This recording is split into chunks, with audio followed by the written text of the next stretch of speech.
আজকে মিল্টন সমাজদার বৃদ্ধাশ্রম খুলেছেন অসহায় মানুষের সেবা করার জন্য। কারণটা কি?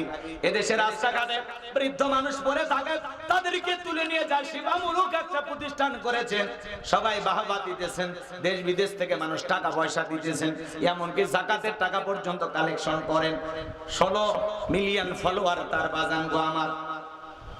দেশ বিদেশে একটা খ্যাতি অর্জন করেছেন। মানুষ যখন তাকে প্রশংসা করতেছেন, হঠাৎ করে শোনা যাচ্ছে মুখোশের আড়ালে তাকে নিয়ে অনেক কিছু করেন। বৃদ্ধ মানুষের নাকি অঙ্গ প্রত্যঙ্গ বিক্রি করেন, কিডনি বিক্রি করেন, গোপন অঙ্গের অনেক কিছু বিক্রি করেন, দেখে তাকে অনেক কিছু বিক্রি করেন। আসলে কতটুকু সত্য মিথ্যা আল্লাহ ভালো জানে। তবে যারা তদন্ত করতেছেন, নিউজটা প্রচার করতেছেন, আমরা অনুরোধের ভাষায় বলবো, সঠিক তদন্ত করেন, সঠিক তদন্ত করেন। এই মানুষটা অনেক ভালো কাজ করেছে।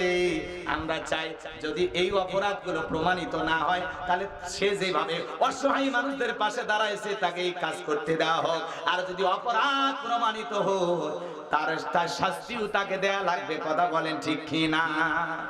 মানুষ ভালোবেসে, একটা বৃদ্ধ মানুষ পথে পড়ে আছে, তাকে তুলে নিয়ে যা যত্ন করে, আদর করে। সে বলতেছে বয়স হয়ে গেছে, এই জন্য বিভিন্ন অপারেশন করতে হয়, কাটাছাড়া করতে হয়, এছাড়া আর কিছুই নাই। আমি কোনোদিন কারো কিডনি বিক্রি করি নাই, কোনো অঙ্গ প্রত্যঙ্গ বিক্রি করি নাই, কোনো জটিল কিছু বিক্রি করি নাই, আমি এগুলো করি নাই। সে অস্বীকার করতেছে। মিডিয়া সারাদিন তার সেই বৃদ্ধাশ্রমে যাইতেছে। এজন্য যুবক, এই যে বৃদ্ধাশ্রমে কাকে পাওয়া যায়? ইঞ্জিনিয়ার, স্বামী স্ত্রী, আহারে ইঞ্জিনিয়ার, সে এখন বৃদ্ধাশ্রমে। বাবা যা শিক্ষক মানুষ বৃদ্ধাশ্রমে, শিল্পপতি আজকে বৃদ্ধাশ্রমে। কেন? কারণ সন্তানকে মানুষের মতো মানুষ বানাইতে পারে। কোন হাফিজের মা বাবাকে বৃদ্ধাশ্রমে পাওয়া যায় না, কোন আলেমের মা বাবাকে বৃদ্ধাশ্রমে পাওয়া যায় না। কথা বলে ঠিক কিনা? রিক্সা চালক, ভ্যান চালক, গরিব মানুষ 500 টাকা 1000 টাকা ইনকাম করে, তারপরে মা বাবাকে বৃদ্ধাশ্রমে পাঠায় না। কথা বলে ভাই। আজকে এই মিল্টন সমাজদারের তুমুল আলোচনা সমালোচনা সারা বাংলাদেশে চলতেছে। বেচারা অনেক কথা স্বীকার করতেছেন যে আমি এইভাবে করি। 25 লাখ টাকা নাকি মাসে ওঠে, তার কাছে মানুষ পাঠায়। 16 লাখ 18 লাখ টাকা খরচ হয়ে যায়। এইভাবে তিনি বলতেছেন, অনেক কথা বলতেছেন। শত শত মানুষের, দুঃখী মানুষ রাস্তাঘাটে পড়ে আছে, কোন দিয়ে শরীর মানে দেয়া যায় না, সেই মানুষগুলোকে নিয়ে যায়, পরিষ্কার করে। একজনের মাথা খুলি উঠে গেছে, এখানে হাত দেওয়া নিষেধ, এভাবে লিখে রাখছে। আমি নানান ভাবে সেবা করতেছে আর কি। সে বলছে আমি আসলে ভালো কাজ করার উদ্দেশ্যে এগুলো করতেছি। এখন কেন যে সমালোচনা হচ্ছে আমরা কেউ জানি না, কিন্তু আসলে সঠিকটা কি এটা জাতিকে বুঝাইতে হবে। এত আলোচনা কেন, তাই না? একটা তদন্ত কমিটি গঠন করে আসলে ভিতরে কি ঘটে, যারা মানুষ আছে তাদের খাইতে কেমন দেয়, তাদেরকে কেমন সেবা উপহার দেয়, এই বিষয়গুলো জানলেই পরিষ্কার হবে। কথা বলে ঠিক কিনা? সমাজে যদি কেউ ভালো কাজ করতে চায়, অনেক সময় তার টুটি চেপে ধরা হয়। ভালো কাজ করতে গেলে তাকে এগিয়ে যেতে দেয় না, বাধাগ্রস্ত করা হয়। কথা বলে ঠিক কিনা? এখন কতটুকু সত্য মিথ্যা আল্লাহ ভালো জানে। ইনি যদি অপরাধ করে থাকে তাহলে দৃষ্টান্তমূলক শাস্তি দেন, আর যদি অপরাধ না করে থাকে এইভাবে প্রচার করিয়া তো আরো ভাইরাল হয়ে যাচ্ছে। কথা কোন ঠিক কিনা? আমার ভাইরা, যে অসহায় মানুষের পাশে দাঁড়ায়, এটা নিঃসন্দেহে একটা মানবতার ফেরিওয়ালা। একে বলা হয় বাজান গো আমার, নিঃসন্দেহে একটা মানবিক কাজ। খুব যত্ন সহকারে অসহায় বৃদ্ধ মানুষের কাজ করে, দুঃখী মানুষদের কাজ করে, শিশুদেরকে নিয়ে কাজ করে। অবশ্যই ভালো কাজ, কিন্তু ভালো কাজের আড়ালে অন্যায় যদি করে, এ সমস্ত অসহায় মানুষের সাথে যদি প্রতারণামূলক কোনো কিছু করে, তার অঙ্গ প্রত্যঙ্গ যদি বিক্রি করে, এরও যেন দৃষ্টান্তমূলক শাস্তির ব্যবস্থা করা হয়। কথা বলেন ঠিক কি না? সম্মানিত ভাইরা, আমি সামনের দিকে যাই। কষ্ট হচ্ছে আপনাদের মনে হয়, মন খারাপ করবেন না বাজান গো আমার। মা বাবার মনে কখনো কষ্ট দেওয়া যাবে? এ যুবক, তুমি তোমার মা বাবার সাথে যে আচরণ করবা, তোমার সন্তান ঠিক তোমার সাথে সে আচরণ করবে। যে তার মা বাবাকে বৃদ্ধাশ্রমে পাঠাইছে, বাড়ি থেকে তাড়ায় দিয়েছে, সে যেন নিজের ভাগ্য থেকে জান্নাতকে আলাদা করে দিয়েছে। কথা বলে ঠিক কিনা? এই জন্য মা বাবার মনে কখনো কষ্ট দেয়া যাবে? কথা বলেন না কেন? মা বাবার মনে কখনো কষ্ট দেওয়া যাবে? কথা বোঝেন নাই মনে হয়। শ্বশুরের দিয়ে একটা পালসার ডিসকভার যদি পাছার তলে দেয়, পাছা গরম হয়ে যায়। শাশুড়ির দরজায় যা বের করে ডাক দেয় আম্মা, শাশুড়ি কয় জামাই ছোটবেলায় মাদ্রাসায় পড়েছিল, গুন্না মুখস্থ। শ্বশুরকে দেখা হলে বলে আব্বা কেমন আছেন, আব্বা কোথায় যাচ্ছেন, আব্বা কি খেয়েছেন, এমন কায়দা আব্বা আব্বা কয়। ছোটবেলায় মাদ্রাসায় পড়েছিল, কলকলার সব হরফ মুখস্থ। কথা কয় না? বিয়ের পর এক পালসার পাইয়া শ্বশুর শাশুড়ি হয়ে যায় আব্বা আম্মা, আর মা বাবা হয়ে যায় বুড়া বুড়ি। তোর কপালত লাত্তি আর গুড়ি, মরার পরে ফেরেশতারা বাইরা ফুটে করবে ভুরি, জাহান্নামে হবে তোর বসত বাড়ি। কপাল পোড়া। তোরে 22 বছর 25 বছর লালন পালন করতে গিয়ে ওরকম 5টা 10টা পালসারের টাকা পিতা মাতা তোর পিছনে খরচ করেছে। এই বেঈমান ভুলে গেলি রে বেঈমান, কথা কয় না।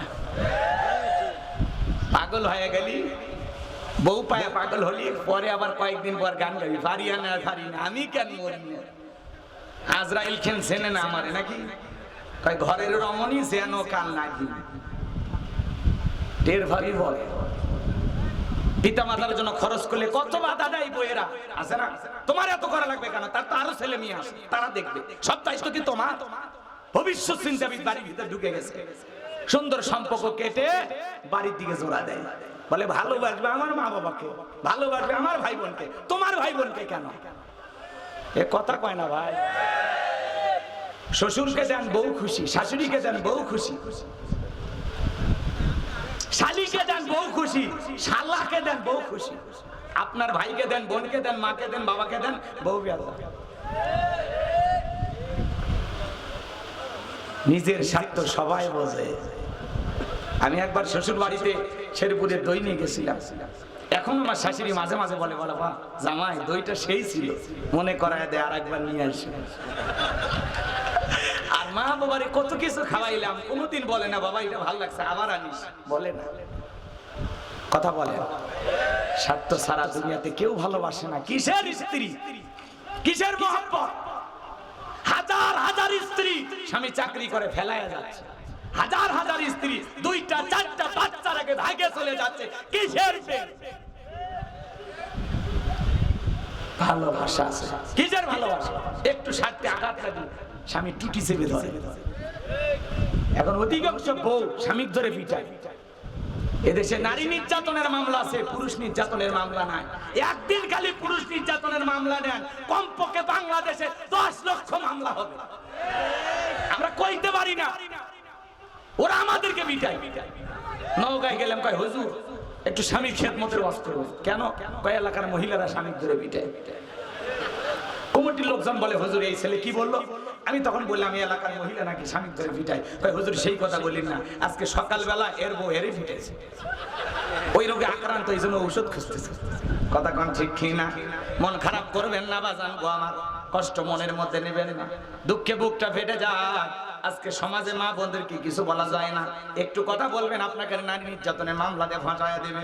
আর যদি নেকা কাম না একবার কাটতে পারে, মানুষ বলবে সব দোষ পুরুষের, নারীর কোনো দোষ নাই। কিন্তু নারী যে কত কালা জানে, কত অভিনয় জানে, তুমি পুরুষ বুঝলা না।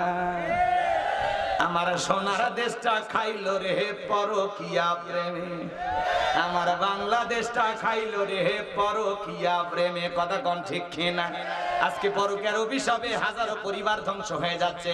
এজন্য বাজান গো আমার, পরিবারে যদি সুখ শান্তি ফিরাইতে চান, বউ যত কথাই বলুক না কেন, ব্যালেন্স করে চলতে হবে।